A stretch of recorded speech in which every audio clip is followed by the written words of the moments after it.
J4 News today, United States Attorney General William Barr is the latest top official to say there is no evidence of widespread voter fraud that affected the outcome of the election.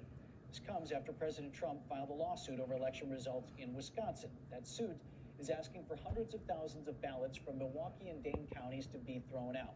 The president's legal team claiming all 221,000 of those were cast illegally. This morning, we are joined once again by local attorney Mike Maistelman to kind of help us understand the process here. Mike, looking at the lawsuit, what stood out to me is the president's team is not alleging poll workers were stuffing ballot boxes or machines were hacked. He is challenging whether several specific absentee voting processes that occurred in plain sight followed state law. Is that a correct read on this?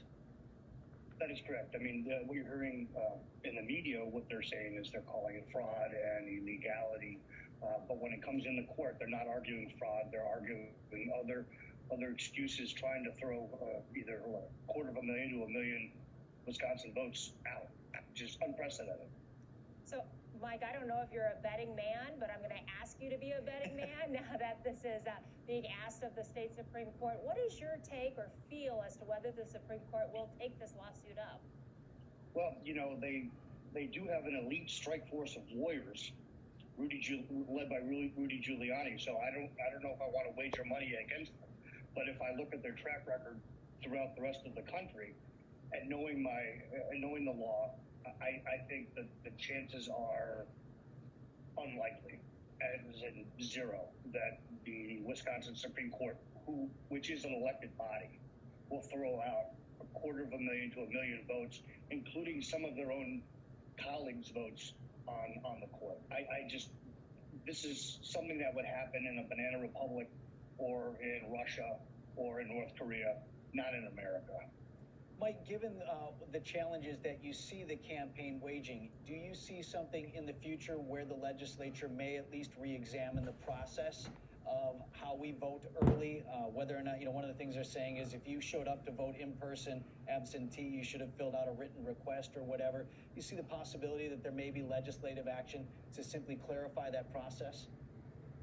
Well, what I'd like to see, what I'm hoping will come of this unfortunate pandemic and everything that's led through it, would be a lot of changes, including to election laws that are easier for people to vote, but also secure.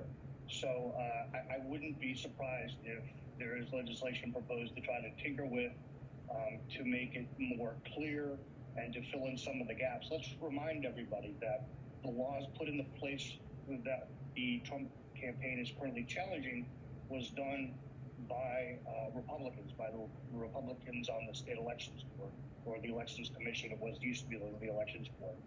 So, and these are the rules that they've been following for many, many, many years. And 4 years ago, let me just to digress a moment, one of the issues was did the chairwoman of the elections commission, Ann Jacobs, wrongfully certified. And that process was done the same way it was done 4 years ago when Donald Trump was elected president. So, there's an old adage: when you have the facts, you argue the facts. When you have the law, you argue the law. And when you have neither, you just argue. And that's what we're seeing, unfortunately, with Donald Trump and his elite strike force have been doing around the country right now.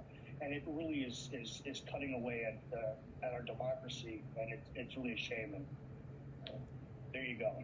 Attorney Mike Maistelman, appreciate your perspective this morning, Mike. Always good to see you. We still have a lot to cover this morning coming up today.